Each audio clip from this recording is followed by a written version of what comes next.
I know these little guys are so far advanced compared to what we are. They may be 1,000,000 years advanced from us.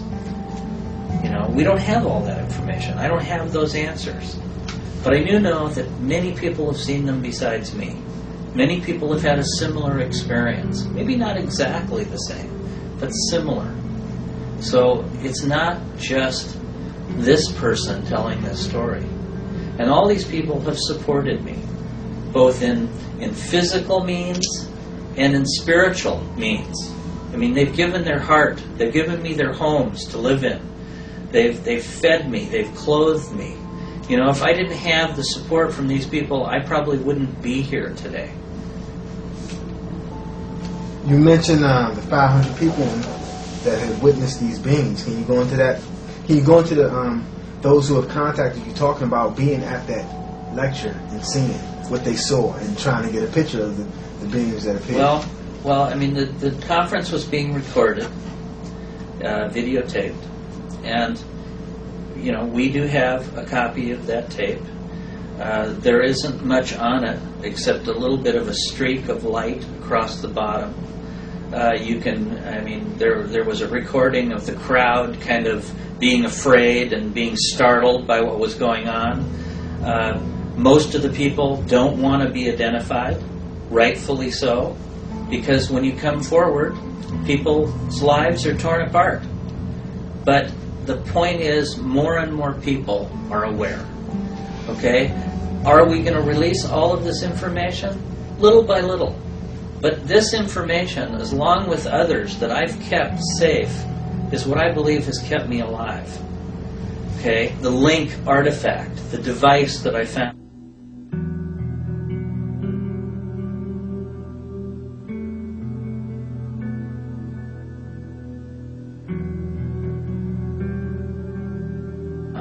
Is safely tucked away with other people. It's never with me. And if anything happens to me, everybody has so much other information about me, about what's gone on, about all of the things that are stored. This will become a much bigger problem for the people that try to keep this information suppressed. They've tried to blacklist me. They've tried to make me out as a crazy man, you know, some insane person, you know, motivated for who knows what reason. I let everyone judge for themselves. If this experience happened to you, how would you deal with it? That's the question I always ask everybody else. I am not trying to convince anybody that anything happened. I don't want to convince anybody. I'm not trying to convince anybody. I'm not trying to prove any of the evidence anymore at all. I stopped all of that 6 years ago because we had the proof. We had the scientific evidence proven. What the DNA told us, what the blood and tissue samples told us, because I took this creature home from the woods. I wrapped it up in a thermal blanket that I had and literally carried it back to my Jeep as sick as I was because it was very light, and I didn't want to leave it there. I was afraid. I thought maybe I'd murdered something. I wasn't thinking clearly. I just thought, I'm going to take it with me. And I took it with me. I drove home, and I put it in my freezer in my garage because it was a piece of meat. It was literally a dead animal. And I didn't know how else to preserve it. And many things went through my mind. It wasn't just the clear thought of, I'm bringing this to the world. Probably the biggest thought is, I want to bury this and I don't want to talk to anybody about it.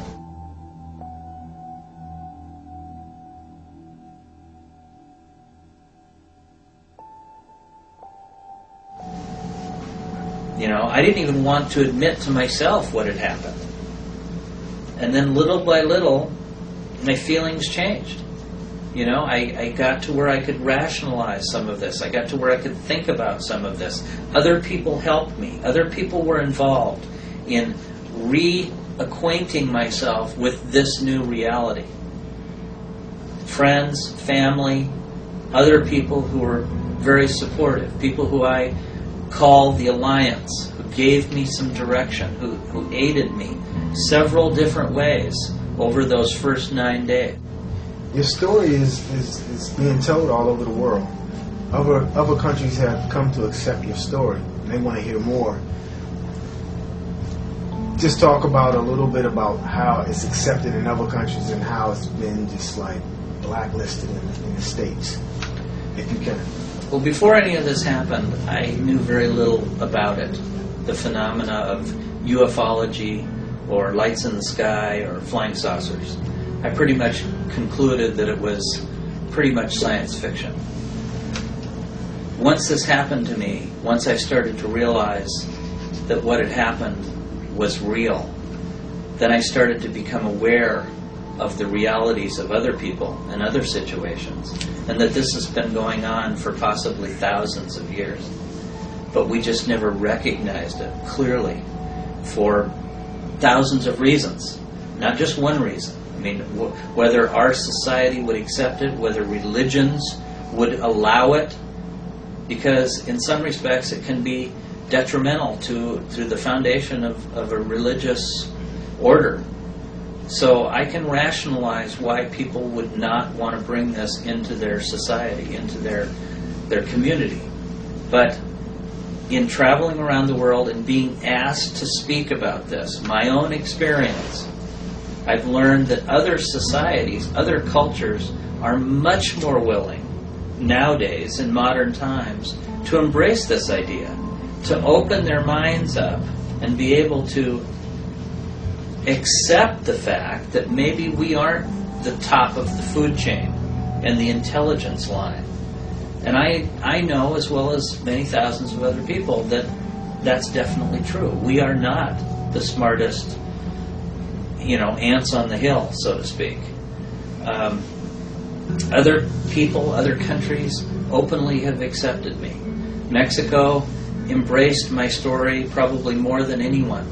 Literally gave me the ability to become a citizen of their country, no questions asked, to have a life, a house, to put me back into an occupation that I knew, that I'd been trained to do. Incredibly warm support, at the least. Other countries around the world, Japan, in Europe, many places in Europe, all support the reality of extraterrestrial or extra-dimensional life in the universe. The biggest deterrent for this information is what lies in the United States. And I ask the same question. I say, why? Why is it that the greatest country in the world, who has the greatest economy, who has been the strongest country, and on the forefront of technology, why within the United States and the United States government do we not only not talk about it or accept it, but we find every way we can to dismiss it, discredit those who ever talk about it, or make them all out to be fools? Why is that? And these are the questions I keep asking. I don't have those answers. I have a lot of speculations that other people have told me, and they go from one end of the gamut to the other. I mean, everything from conspiracy theories to the fact that some people think the United States government is in cahoots, in cooperation with extraterrestrial life of one race or another. I don't have those answers. I know what's happened to me. I know what's continued to happen to me. And I know that within the United States there is a military-type apparatus designed to squash, to humiliate, to harass, and or silence permanently people who talk and have absolute evidence. And I am probably the best example I can give of that. I know what's happened to me. I know how my life was literally torn apart within 9 days, and I left the country of the United States because I felt in fear of my life, my family, and my friends. This was not a joke. This was not an easy situation that I chose to become a flag wearer, bearer of this new truth. This was something that was thrown at me, and I literally wanted to get out of the way and run away from it. I went to community